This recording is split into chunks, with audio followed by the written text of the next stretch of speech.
eu tive a sorte de, no começo da vida dos meus filhos, poder ter muitos aprendizados sobre a maternidade, com pessoas que eu nem imaginava.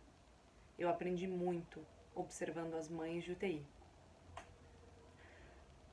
No parto dos meninos, eu tive uma hemorragia e isso acabou tendo uma complicação. Eu precisei receber 2 bolsas de transfusão de sangue, acabei ficando um pouco debilitada e os meninos acabaram tendo um pouquinho, quase que uma febre, na verdade, e para termos mais cuidado, eles acabaram recebendo o complemento do leite. Naquele momento eu me sentia a pior mãe do mundo. Eu estava debilitada, eu não conseguia nem pegar meus filhos no colo direito, e eu não podia, eu via o colostro saindo, mas ele não sustentava os meus filhos. E aceitei, obviamente, a sugestão da pediatra em complementar. Era por um tempo curto, então isso inicialmente não me preocupou. Acontece que, passados 2 dias, um dos meus filhos, o Luca, ele teve alguns engasgos, um refluxo, e ele acabava engasgando. Na época eu não sabia que isso poderia ser fisiológico e muito menos que isso podia ser provocado pelo leite artificial. Foi horrível ver isso acontecendo. Aconteceu 2 vezes no hospital, logo nós recebemos alta, viemos para casa. No carro, quando nós estávamos dirigindo, já no estacionamento de casa, na garagem, ele teve mais um engasgo e foi muito assustador. Ele estava na cadeirinha e ele engasgava e aí ele fechava os olhinhos como se estivesse dormindo, mas ele não respondia a estímulo, ele não chorava, a gente apertava, ele não encostava nele, ele não chorava.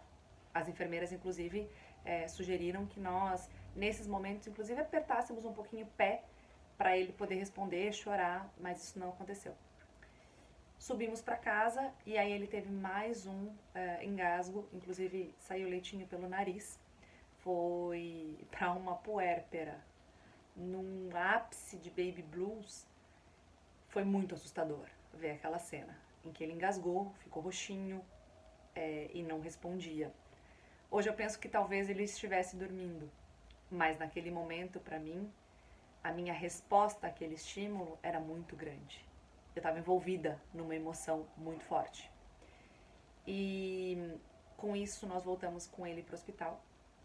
E no hospital onde eu tive meus filhos, eles não têm emergência pediátrica. Então ele teve que ficar na UTI, sem a minha presença. E isso foi horrível, horrível para mim. Saber que eu tinha que deixar meu filho sozinho naquela incubadora. Sozinho não, ele tinha todo o corpo de enfermagem, mas não tinha a minha presença. Não tinha o pai, não tinha o irmão, que esteve com ele 9 meses dentro da barriga. E ele ficou lá. E eu vou encurtar um pouco a história aqui, porque eu quero focar mais nos aprendizados que eu tive.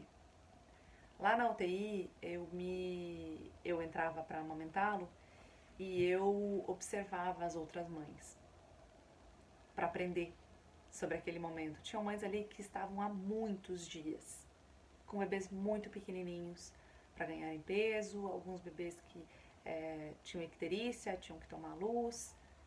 Mães que têm um amor imenso, imenso. Uma doação, uma entrega sensacionais. Mãe, instintivamente mães. Mães que, para amamentarem seus filhos e manterem eles com o seu próprio leite, saíam desse momento de amamentação, faziam a refeição e iam para o banco de leite. Voltavam a amamentar seus filhos, faziam alguma refeição, iam para o banco de leite estocar mais leite, para que os filhos pudessem receber o seu próprio leite enquanto elas não estivessem ali. O que essas mães me ensinaram? Me ensinaram sobre doação, me ensinaram sobre entrega e me ensinaram sobre presença.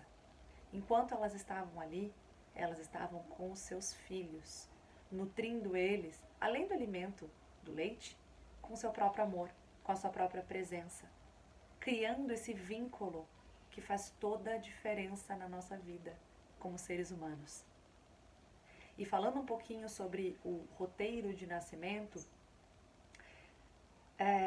eu tenho a consciência, por exemplo, de que o Luca, que foi meu filho que ficou 2 dias e meio na UTI para diagnóstico, não teve nada grave, só para ressaltar aqui, o Luca foi diagnosticado com um refluxo fisiológico que logo não teve mais nenhum tipo de engasgo.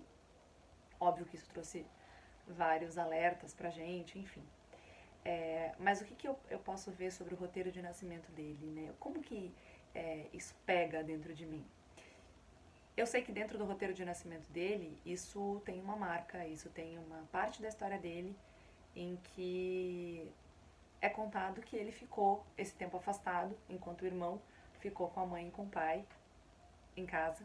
Ele ficou na UTI por esses 2 dias e meio. Eu, como mãe, o que eu posso fazer pelo meu filho com relação a isso? Isso faz parte da história dele. Quando eu tenho consciência de que isso faz parte da história dele, eu posso ser empática com o meu filho e olhar para ele dentro do que isso pode gerar. Por exemplo, ele tem um sono muito mais leve que o irmão quando comparado. Talvez ele tivesse sono mais leve independente de ter estado no UTI ou não? Pode ser. Mas quando eu olho para isso, eu como mãe me responsabilizo da minha própria consciência em saber disso e escolho o que eu posso fazer por ele e acolho. Eu sei que muitas vezes ele tem comportamentos que são bem diferentes do irmão e, de novo, ele poderia ter esses comportamentos independente de ter passado esses 2 dias e meio na UTI ou não. Mas eu posso olhar para a história do meu filho e posso ser consciente e acolher ele a partir disso, sabendo que ele teve esse tempo longe dos pais, longe do irmão. E sabendo disso, eu posso ajudar ele a fortificar a história de vida dele. A história que fez, que constrói o roteiro de nascimento dele. Que possamos ser cada vez mais conscientes da história dos nossos filhos e podemos acolher eles dentro do que aconteceu, seja como foi. Não existe culpa, não existe ressentimento. Existe a história dos nossos filhos, como foi, assim como a nossa. E nós podemos acolher os nossos filhos a partir deste lugar de consciência. Espero que você tenha gostado desse vídeo. Se você gostou, compartilha com pessoas que você acha que podem se beneficiar dele. Até a próxima. Tchau, tchau.